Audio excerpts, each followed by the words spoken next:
Okay, so let me see. Setting up meeting for Facebook Live. Oh, that's all on the host end because I can't now. Right, right. It's Okay. on my host end. It's on my host Now end. it says meeting is now streaming live on Facebook.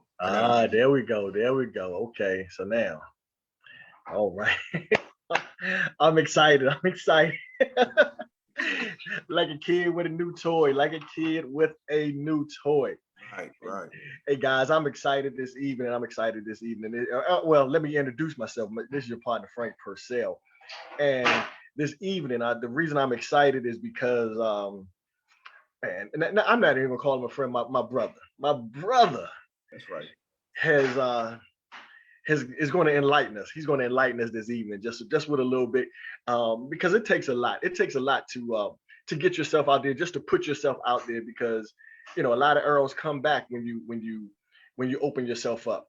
But this man, he has actually become an author of a book, and I'm just gonna just let him tell us a little bit about himself. My partner Robert Gregg. All right, but Rob, let me start here. We gonna keep it light. We're gonna keep it light. Nothing real serious. It's just you and me, brother. It's just you and me. Okay. Okay. All right. Now, can you just tell me a little bit about yourself, where you come from, how did you get started and decided that you wanted to write a book? Well, he already said my name, Rod Gregg. Pretty much group in Fort Washington, Maryland. Me and Frank attended the same high school, friendly senior high school. Go Patriots, right? How this whole project came to being was my father was I like to refer to him as the first life coach before life coach was a term. He was a civil servant in the federal government, like most of us in the DMV, most of our parents. And he just had kind of like an innate or God-given ability to minister to people or coach people, quote unquote, preferably guys that were younger than him. He worked, the agency where he worked at, he was the supervisor. And so this was back where, the federal government was still black gold, where you can just walk in 30 years later, retire with the gold pen and clock, 48 years old, under 50, and you retired. Mm-hmm. So he had a bunch of young guys. I was like 12 or 13 at the time. And he had young guys that came into his shop, and they just took a liking to him, and they would go to him with life questions. And my father was always a giver. And from that relationship, some of those relationships from his job lasted 30 years and beyond. Wow. And well into his retirement. So I, as being his son, I watched him always pour into people. Like the guys that he used to mentor, one of the guys that used to work with him, they ended up being my tutor in math. In math? In math. And so they would tell me, like, man, your father, man, he pushed me to buy my first house. I was scared, but he made me fill out the application and all this and all that. And then that like matriculated to like life lessons. Like he watched a lot of those guys get married. He watched a lot of those guys have their first child. So we would have cookouts at the house, and they'd bring their families over, and it ended up being a quasi rap session. Wow. So he was always, so of course I was exposed to that culture. So now the baton is kind of passed to me. Okay. No, not by coincidence, but just from exposure. You know what I'm saying? My father, his last 2 years of working in the federal government, he tried to write a book. Okay. And I saw him start, he was trying to do it. He never finished it. So he passed away about 2.5 years ago. And for some reason, when I was working at the time, I was a contractor in the federal government, and it just dropped in my spirit to start writing a book, because I started writing a book about my relationships experiences. Like Frank just said, you have to be able to put yourself out there. I've been married more than once. Okay. And because of that, it was like these things began to well up inside. So, as I was sitting on my job, I went and got a pencil and notebook and just started writing. That, you know what, one thing you just hit on, and I kind of preach that also. Whenever you're going through an issue or a challenge in life, a lot of times or often, it may not be for you per se. It may be for someone else. Right. But that's right. What I always encourage people to do is share what you have learned from that lesson. Can you turn that light back on, please? Thank you. And share what you have learned from that lesson. And when you learn from that lessons, others learn also. Right. See, this is live. Say hi to my wife.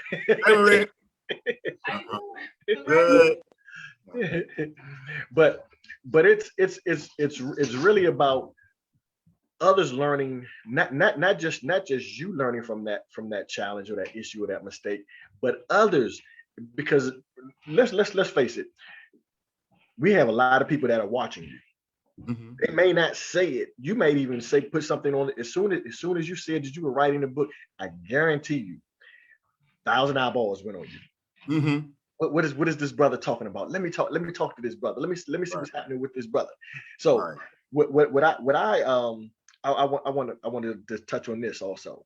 I think, can you just take me from the journey from your and I went back and I think on one of your posts, I don't know how long ago, when you played on the basketball team, brother, you're like 145, 170, solid. You were solid, brother. Right. On that journey from you playing basketball, being in the utmost physical shape, to where you are now, what have you learned about yourself, about your body?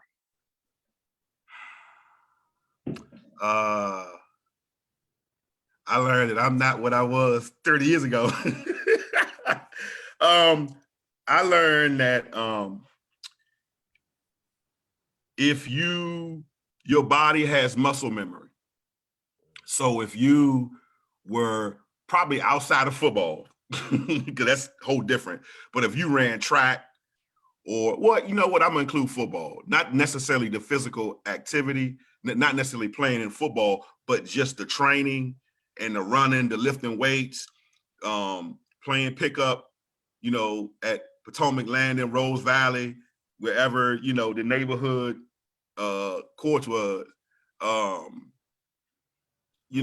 that if you work out, your body will say, okay, he's working out again. But if you don't have any memory to muscle, it's going to be a long road. Yes. So even if you play county ball, even if you play gym rec ball or whatever, some resemblance of that. And even like, in college, I remember we used to go play at University of Maryland in the middle of the night. We used to go up to what it's called Leonardtown. Now, they took the course down because, of course, you know how we are. We ruin a good thing. We get to fighting and whatnot. And so the ball boys out, man. Ball out, man. No, check it out. Right, the boys from DC would come down there, and then we bring our crew. I remember one night, man, I was so excited, man. I remember when we were playing actually on it, because Leonardtown is across the street from the main campus. So I remember one night we were playing there, and I never forget as long as I live. We was playing against Tion McCoy. A lot of people don't remember him, but Tion McCoy was a 5-star recruit from Indiana, played at the University of Maryland. Okay. And I think it was, and some of the other guys that played, and we was playing pick. I said, man, dog, this Tion. And I was checking him. I said, I hope this dude don't cross me up.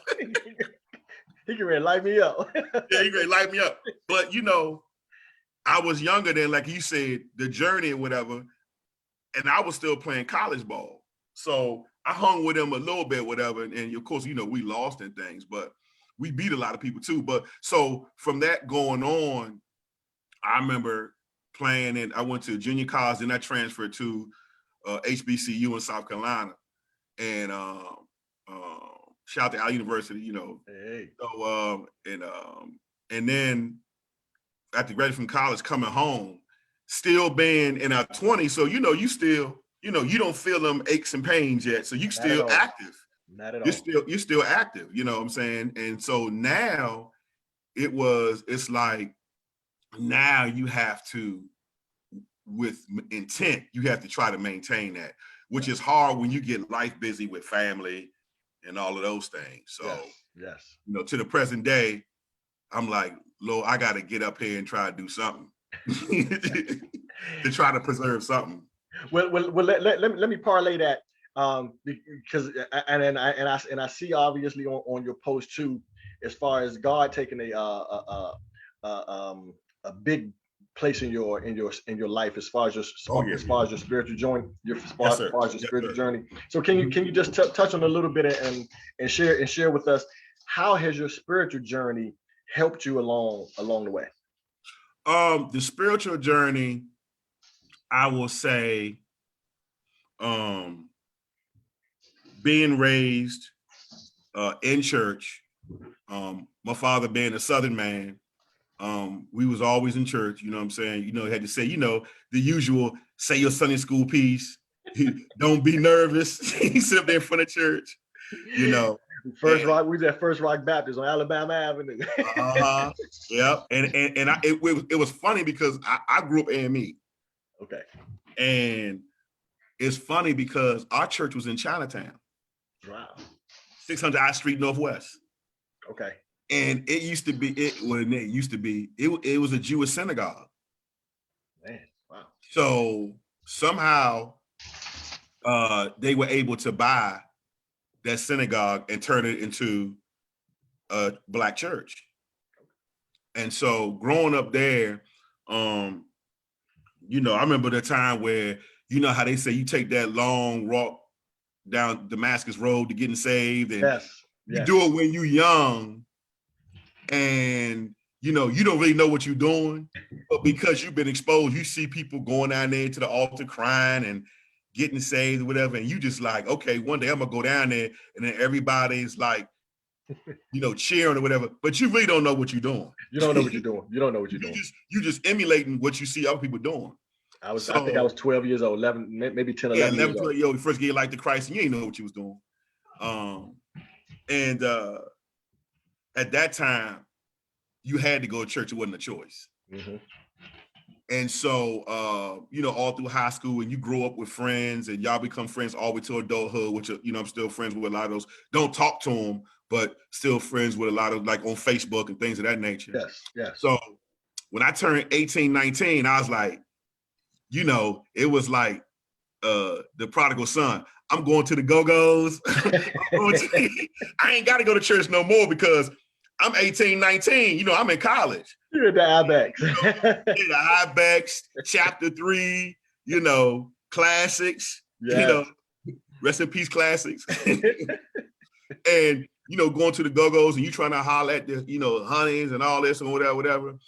And my father used to say, if you die, they ain't gonna have nowhere to bury you. I guess that was his way of shocking. I said, man, I guess you trying to call me Chief Heathen #1. But, as the Bible says, train up a child in the way should go, and in ways it won't depart. And we also know, the proverb that says the apple don't fall far from the tree. Mm-hmm. So even though we was out there in that cutting up stage, when, we was carefree and young and we ain't had no gray hair, you know what I'm saying? And, you go through that and then you begin the process. I came out of school. So what happens is, at that time, then I went to Ebenezer AME, Ebenezer the Beautiful, Allentown Road. Everybody was going, because back in the early 90s. That's when they were having it at Friendly. They were having service at Friendly. They was having it at Friendly. And my best friend I went to school with, Neville Byes, his parents were going to Ebenezer, and he took me to church. I went with him a couple times when they had Ebenezer, but then fast forward a couple years, because they had finished the new sanctuary in '94. Okay. And so I never forget, we was in church, and he was like, man, you better go get your blessing. So I walked down again, but this time it was different. Because I walked down as a grown man, not as an adolescent. Consciously knowing what you were doing. Yeah, you know, and that began the spiritual, you know, journey there. And I was at Ebenezer for about 7-8 years. And the first time I got married, I had met my first wife there at Ebenezer.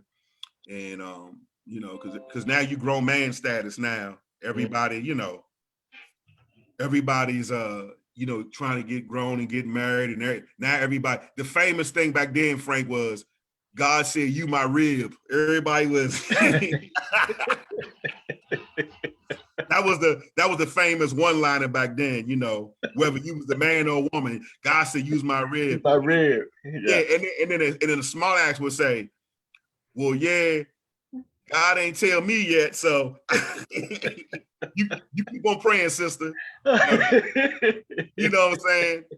And so, you know, got in church, and because back then, you know, Ebenezer had a strong everything back then, because they were probably known as the first quote unquote mega church in Prince George's County. Missouri, correct. That actually got the edifice was up and built and everything. Singers, everything. Man, I remember, man, both services was packed. I remember, like, I think it was like 7:45 service. If you got there at 7:46, you was overflow. You were standing up in the back. You were standing up in the back in the hallway, and then you got a nerd to have a screw face like, why can I sit in there? Man, I remember when I went around when they were at Friendly, and the choir sang Silver and Gold. It sent chills through my body. Chills through my body. I was like, wow. And see, at that time, Donald Vales was still alive, and all of their ministers of music, you know, they were young. Most of those guys went to Howard and graduated from Howard, and you know, of course, they were gifted and talented, and a lot of them matriculated in the metro area, you know, and became heads of ministry of music. So, you know, as it ended up, at one time, we had about 7 or 8 ministers of music that could have easily been the head minister, and that's what eventually ended up happening. They ended up leaving. And so, you know, I was going to the men's retreats. Man, the thing about going to Ebenezer was because of the leadership of Reverend Granger Browning and Joanne Browning. Okay. They were very liberated in their approach to worship. You know, that's the first time, you know, I seen people catching the Holy Ghost freely all over the place, you know, and you know how you young and you laugh like, your mama, shut up, boy. You know what I'm saying? You make it like, like that. Well, you might be like, be quiet, you know, because you don't know, because you're being trained, you know. But as you get older, you see why they would shout. Yeah. You know, you see why they was, you know, going to the altar crying. And what was unusual about Ebenezer was there was a lot of brothers there that were expressing worship without worrying about, brothers that were crying. Because, you know, we would talk, suck it up, boy. Yeah. Men don't cry. You know, men don't cry. Men don't cry. Men don't cry. You know, suck it up. And the men's retreats, man, I think our greatest number back then, we had over 1,000 men at the men's retreat. Wow. And it grew like wildfire because friends would invite friends, and some of those friends were from out of town. I remember one guy came from North Carolina. The next year he bought like 150 guys from North Carolina. He was really touched. He said he used to drive around North Carolina. At that time, it was no CDs, it was cassette tapes. Okay. He was blasting Reverend Browning's sermons in North Carolina. Yes. So, you know, they was like, if this brother on fire, and you know, if he on fire, look, all I need to do is just be a little close to him. That's all I want. Right. And look, and so you know how that is. It's like, girl, what got in the Juni Poo? He in church. Girl, he went to that retreat. So they was like, you know, it must be something about it. Buster going, you know, Day he going next year. I don't care. Take him with you. Take him with you. And that began the huge delegation. I mean, they start coming from New York, New Jersey, everywhere. And so, excuse me. So, I started going there. And then we left Ebenezer and we followed one of the associate ministers at that time to minister to the youth. They started, people started leaving, branching out. So what Reverend Brown used to say was that was a saving station. They weren't expecting everybody to stay there.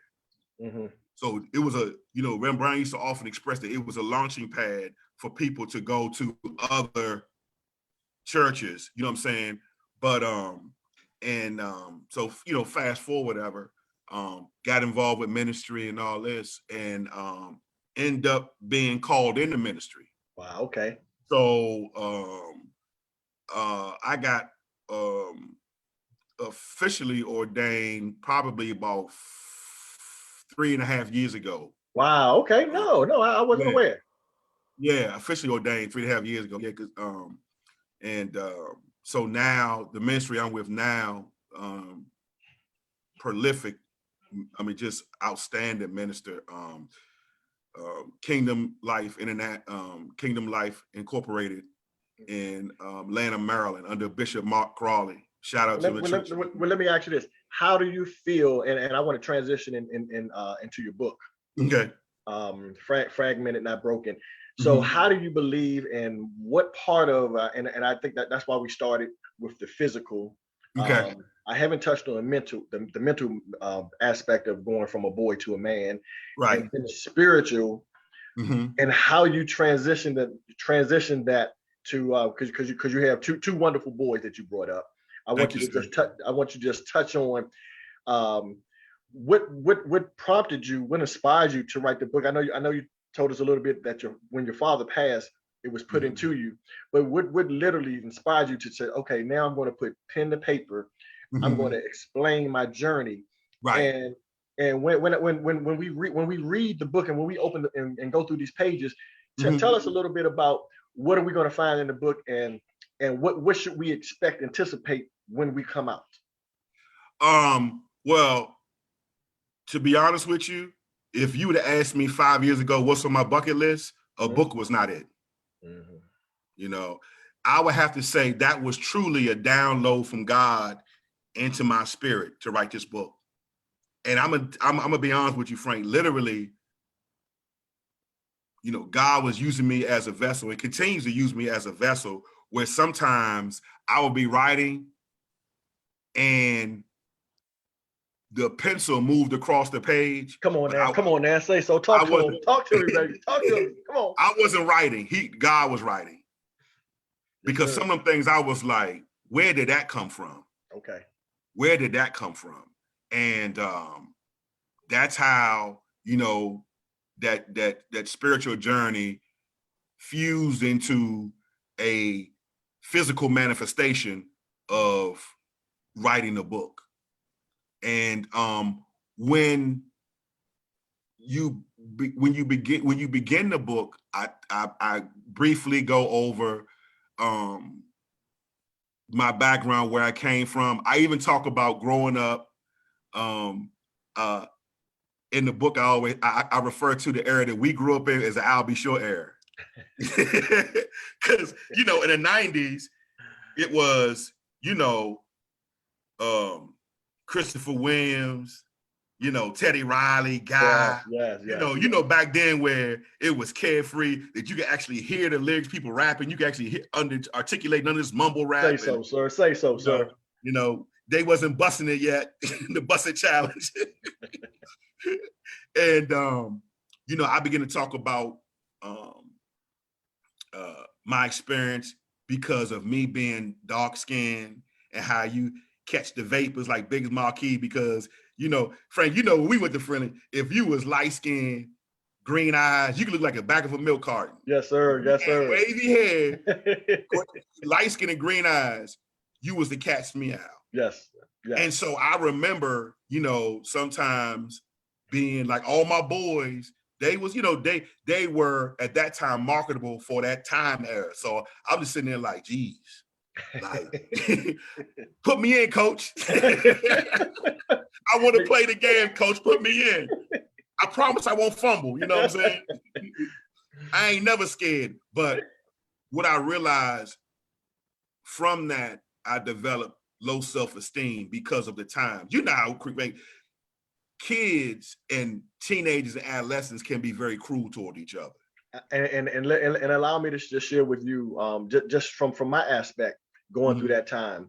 When I the first day that I went to Friendly, that we were the first 9th grade class.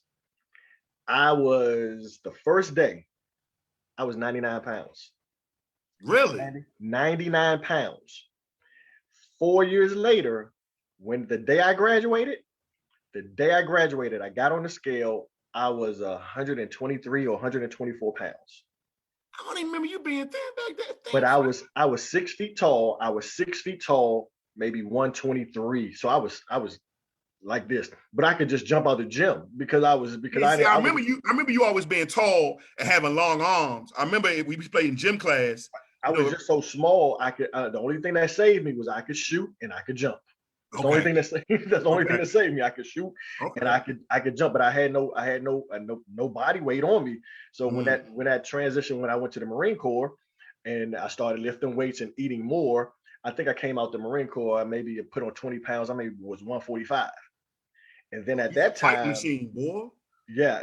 And then at that time, because I ran all Marine track, we were running. I think I was like one of the 3 or 4 fastest people in the whole Marine Corps at that time.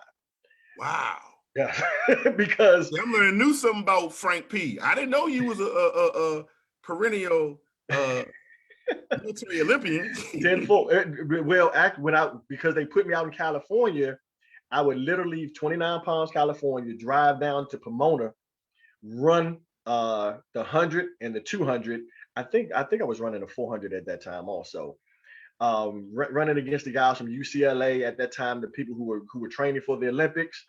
Now, I was running 10-4. Now, here's the difference. The difference between me running 10-4 and them running 10-1. I'm running 10-4. I'm here. They running 10-1. It's a big difference between 10-1 and 10-4. And see that's like when we watch. That's why sometimes as we watch sports and stuff, we be talking about, oh, he's a bum, he on the bench a bum. And I said, wait a minute, let's keep it in perspective. Being a bum at the top level is a far cry. Being a bum where you couldn't even make your church basketball team. Yes. So let's keep it in perspective. When we call somebody, and I understand the overzealousness of being a fan, but when you talk about, like, we have a mutual classmate, Robert Green, that made to the NFL. We had, Dickie Simpkins, who we grew up in the same neighborhood, went to Potomac Land to play ball together, made it to the NBA and got 3 rings. Call it as you will, but you wish on your worst dream to play with Michael Jordan. Yes, just call me a bum and play with Jordan, get 3 rings. I'd be a bum. From you getting released from the Bulls, go to Golden State, and Mike say, bring him back. That's pretty good company. Yeah. So I'd be a bum all day long. Keep it in perspective. But yeah, that's how, the book, so when you read the book, I touch on, the culture that you grew up in. Okay. And then I like my first word, you couldn't tell me that I would be the product of 3 marriages that didn't work out. I would have been the last one. Okay. Because by me being the third wheel, I watched my boys pull some complete smokers, if you will. You use the old term, smokers. What they call them, baddies now. But we used to call them smokers. You know what I'm saying? We used to call them smokers. And I'm sitting there, and I used to watch those guys on the side. I'd be like, Joe, why is you carrying her like that? But I understand it was being immature and being youthful. But I was like, listen, I'll take your leftovers. I'm content. And so I never forget, and this is God's honest truth, I never forget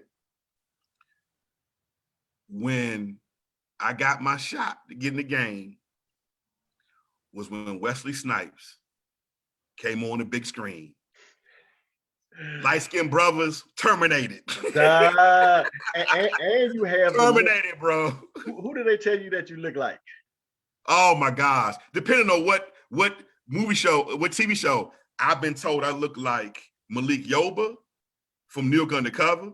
Okay. I've been told I look like Richard T. Jones, the guy that played the movie where he played on the cop. I've been told I look like Michael Clark Duncan, John Coffey. Who else? I've been told I look like the singer. Everybody you can associate with dark skin with Will Downing. Yeah. Well, matter of fact, if you look at my old post, I put up a picture of me and him, and everybody was like, dang, that's real close. And I was like, because after all, we all look alike. It's my brother. That's my brother. Right. So, I talk about that journey, and I never forget, it was that movie, Murder on 1600 Street. Okay. Was the beginning of my land of plenty. Because, we used to go to the club. It used to be, I'm sitting around, you trying to dance. Because, back in the day, keeping it PG, how you used to try to dance the go-go and try to come behind a sister. If you ain't get the elbow, the chicken wings, you was good. You could take flight. But if you get that forearm shiver, you was like, oh, my bad. The highlight back then, Frank, if you remember, was just if a girl didn't turn around. Now, if she didn't turn around, then you was good. But sometimes you'd be like, wait a minute. She be like that all night. I don't know about her. But, I never forget, man, this one girl, and I swear to you, Frank, it's like in the movie. The girl was like, and I was like, in the movie, like, me? And she was like, yeah, you. And I was like, oh my gosh, wow. And then it was like, because I have to underline it with this. Okay. My father was never a womanizer. In the book you read that my mother died when I was 9 months old. And my father was given it. He was given an offer, but it was never a choice for him. My grandmother on my mother's side in South Carolina was like, hey, look, I'll take, because I'm the youngest of three. I got two older sisters. So my grandmother was like, hey, look, I'll take the kids. And my father, without batting an eye, said, I got them. Love it. Now, my grandmother on my father's side, and I believe that's how the ministry spread in our family, because I have cousins that were also preachers as well. And my grandmother prophesied to my father, because the country boys, 3 staples, what you gonna do besides work on the farm? You're gonna cook, clean, and sew, in that order. Because my grandmother said, what if something happened to your wife? This is, before she said, what if happened something to your wife? What you gonna do? I'll be doggone if that prophesy didn't come true. My mother had me in March and was gone in November. Wow. Sorry about that. So, oh no, brother. That's part of, it's not for you, it's for everybody else. So, my father taught me, because back then, because Frank, you can see things going in cycle. Because remember, PG was whooping up on people back in the day. And I guess around we were coming along, they got tired of the lawsuits, so they was like, look, all that head cracking y'all doing, y'all got to cut that out. Yeah, right? I can't remember the young guy, but I can't think of his name right now. Terrence Johnson. Terrence Johnson. Terrence Johnson. And cut that out. And so I always wanted to be married, Frank. I wanted to be married at like 21, 22. Wow. Because that's what my father instilled within me. And people say, boy, you run your mouth with the best of them. But I had to tell people, I got it honest. I got it from my father. Because see, my father didn't ride around listening to OK 100. I'm dating myself. OK 100, when Donnie Simpson back in the day, around the DMV, Howard University radio station. my father listened to WL talk radio. Mm. So he was always getting information. And by me being a son, riding around with him, it's natural that, again, it's your exposure. It's what your village provides you. Like, wisdom, Josiah and Asa, whatever we do, however we are, that's what they're going to be. Right. Because that's what they know. That's what they know. Yeah, 9 times out of 10, you know what I'm saying? And so that's why they was like, man, I would have never thought you would have been the victim of becoming a statistic more than once. But as you go through the book, I talk about the reason why I did that is because I was looking for, I looked and I smiled because I remember it was your mother's birthday. And Wisdom had mask on and you was like, this is my girl. I believe you remember 80th birthday? Yes. Yeah, her 80th birthday. And y'all was over there, giving her birthday love and kudos. And I'm just like, okay, Frank Peter's being Facebook Frank Pete. That's what he do. He did Cliff Huxtable of Facebook. That's what he do. You know what I'm saying? Marching band, all of that. You know what I'm saying? But what you don't realize, Frank, that ministers to people. When you, like you said, eyeballs is on you. You said it yourself. Eyeballs is on you. You don't know who's watching you. And I look back and I get warm fuzzies inside when I see, number one, a black man who's supposed to be locked up, on drugs, unemployed, illegitimate children. Come on now. More than one baby mama. Yeah, come on. And looking for the fifth victim, right? But to see a black man that was chaste in his family, that was celibate with his family. Mm. I'm not cheating on my family. You know what I mean? So when I see that, and when I see guys like Rodney Ware, Daryl Valentine, all the other friendly alumnus that are doing the same thing, that lets us know the generation that we came from. You know what I'm saying? How family was important. You know what I'm saying? And so what happened was, I didn't realize how not having my mother growing up was going to impact me in the manhood when it came to mate selection. Talk to me about that. Now, what happened was, when my mother died, I think my father got remarried again about 2 or 3 years later. Okay. That marriage only lasted about less than a year because the lady that he married to, let's just say, you know how they say, watch out for them good girlfriends that be trying to tell Maria, girl, you fix Frank plate? He got 3 arms and 4 legs. He can do it himself. At those times, it was even more impressionable because we didn't have the distractions of social media back then. So you were under 5 years old at this time? Yeah. And so 5 years old, so he got married. That didn't last long.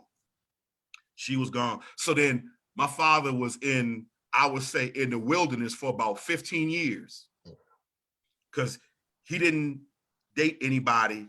Well, he dated people and stuff. And we'll have to backtrack. So he had 2 girlfriends that I adored that we at church that he dated. And I love both of them because that spirit of that mothering, I just attached to them. But for whatever adult reasons, quote unquote, they didn't make it. Okay. And so understandable. Yeah. And so but I never seen my father gallivant women all throughout the house, because you got to realize something. My father was a single bachelor in the DMV, working in the federal government, one of them good government jobs. Yes. You had a bullseye on your back. Yes. And he had 3 well-behaved children. But by that time, my sisters and them were older, because I have a sister that's 8 years older than me and 4 years older than me. So it wasn't gonna be no back talk, because my father was some old country boys that'd backhand you and then keep him eating his grits while he changing channels. You know what I'm saying? And so we were manageable. We didn't, no disrespect, because that just wasn't, that's not what we saw. And so until I went 8th grade at Eugene Burroughs, at that time, middle school. He got married to my stepmother, which he stayed married to for over 35 years up until his death. Wow, okay. So I can't say that I didn't have an example of a healthy marriage before me, because a lot of our problems stem from, again, our village culture and what we're exposed to. You know what I'm saying? So, I didn't realize how not having that mother, I was looking for that nurturing love that I missed. And I tell people, you don't know how you measure up until you go outside your village. Like, your parents would say, we didn't know we was poor till we went downtown. Right. We thought everybody had holes in their pants, or they had holes in the bottom of their shoes that, granddaddy used to put a piece of cardboard. Or you wore your cousin's jacket. Yeah, or we thought hand-me-downs was a rites of passage. These was busters. Now they yours, Junior. But it wasn't until you went, they was like, look what they got on. And you're like, first of all, it's the culture shock. Like, are we Martians? I mean, I don't know. But then you're like, you know what? And then you go back home, and in reality, it hits your parents. Mama, they was laughing at me because of my clothes. I thought was nothing wrong with us. And then your mother, make that sigh, baby, some people just don't understand or whatever. But then at that point, that begins your ascension to adolescence, teenage, and childhood, where you realize, oh, they rich, they middle class, they live in Montgomery County. Wow. They live here. Right, so, we could chew the fat all day on this, but let me ask you this: if someone wanted to get their hands on your book, how would they get their hands on your book? They can go to Linktree /Brother Black One and get the book. And that's can you split that out? And that's BLAQ. Yeah, it's Brother BLAQ, the number one. And they can get it that way. How else can they get it? I mean, I could put the link up again on my Facebook page where you can go. So they can go to your Facebook page, and the link will be in there. Yeah, link will be there. It'll be in there, man. And I'm just praying that if I can just save, one person not going through what I had to go through to learn to get me to the point to where I'm at now, man. Frank, when you said, hey, the maturation in the journey, what I'm saying? It's not a difficult read. It's only 50 pages long, because I knew Frank, after his attention span, at the 20 pages, I said, you know what? Brother. I'm gonna have to pick this up tomorrow. Yeah, but it blessed me, man. It's humbling for me, man, because like you said, when you are brave enough to tell your story, and by the way, we all got a story. It just depends on whether you're brave enough to tell it or not. So, because life is going to make you have a story whether you want one or not. But you hold your breath like, oh my God, man, I hope they like it. My biggest thing was, can you understand the sentence structure of what I'm trying to tell you? And my sister in Atlanta, I sent her the book, and she called me, and man, I got kind of emotional because she said, oh my God, boy, I couldn't stop reading. I was like, wow. Thanks, man. I thank you. You know what I'm saying? And that's I'm excited. I can't wait to get my hands on this. Yeah, it's coming directly to you, Frank. Okay. And also how they can get it, if they go to thebookpatch.com. Yes. Thebookpatch.com, and they have a bookstore on there. If you put in the search on thebookpatch.com, Fragmented Not Broken, it'll pop up, and you can order straight from the publisher, and it will be and if you go in there and make a guest account, it'll come straight to your doorstep.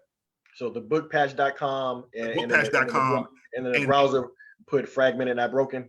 Yeah, and in the search in the search bar. engine, put Fragmented Not Broken, Gotcha. and it will pop up just like that. Got you. And this is just a side note. I think I went to Google and I put Fragmented Not Broken in Google, and one of the top 3 or 4 images, it's my brother right there. Oh man. Google works, huh? Google works, brother. Google works. Yeah. So, yeah, man. Well, but I appreciate you, man. I truly appreciate your time, man. I'm humble, man. When you called me at the blue, I was like, oh man, my first interview. I was like, oh my goodness, man. But I'm gonna tell y'all, for y'all already know how Frank P do. He the Roland Martin of the DMV, man. He got, health, CBDs, mortgages, solar panels. I just my whole mindset is, how can I serve someone else? And if I see something that either a service or product that I like, that I needed, that I can see value of, yes, sir. Why not just share it with everyone? Right. That's just my mentality. Right. And it's the good book says it's better to give than receive. But that's how you stay blessed, man. That's how I know that you, Maria, your children stay blessed. Y'all stay covered, because you always giving, man. And that energy, I talk about energy in the book. What you give out comes back to you. Brother. But Frank, like you said, dude, we be on this joint for about 4 hours. You know what I'm saying? Yes. But that's all in the book too. So I touch on a tidbit of metaphysics as it relates to relationships, and how that's important for us. And let me say this: there's not a racial bone in my body, but this book was really written for us. It can apply to anybody, but all I know, all that I'm close to, is the people that look like me. Okay. That may be a shade darker or a shade lighter. Because, and the bottom line is, I'm gonna end it with this. The reason why I wrote this book is because I'm tired of seeing Black love not working. Wow. So when I see you and Maria, when I see people that weather the storm, and it may not be peaches and cream, brother. It's not all peaches and cream. And you know what? It may not be interpersonal struggle between you and your significant other. It's supposed to be you and them against the world, not you and against each other. You have to keep your 9 in front. And that's what my journey has taught me. I'm so blessed, man, that through, as they always say, God can turn your mess into a message. But I've learned so much in these past 2 years. God just keeps downloading so much into me about relationships. And my father was writing relationship seminars, before, this is like back in the day, because that was his dream. And I was like, at my father's funeral, I was at his casket. It's the last time, how you see, the last time you see me before they closed the casket. And I said, Dad, I promise you, I'm gonna finish what you started. I said, I'm gonna promise you.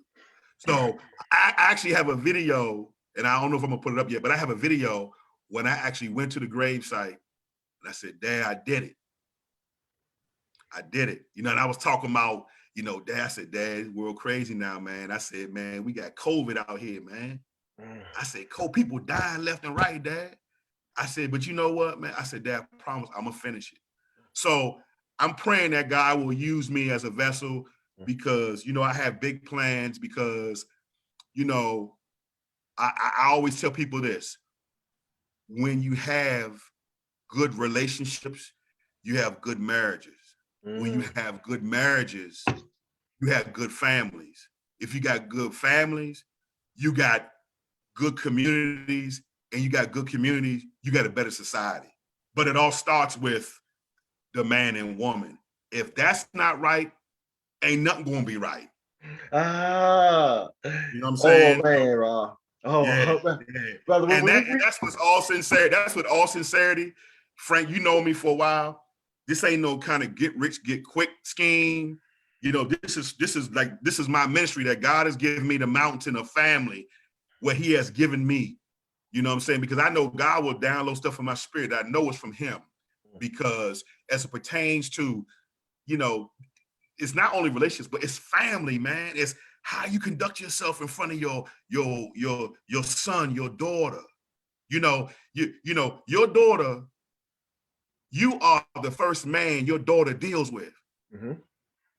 Your wife is the first woman your son deals with.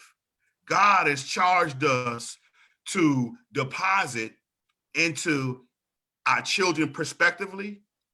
That's why he made the balance with a man and a woman, because that's how the order is set.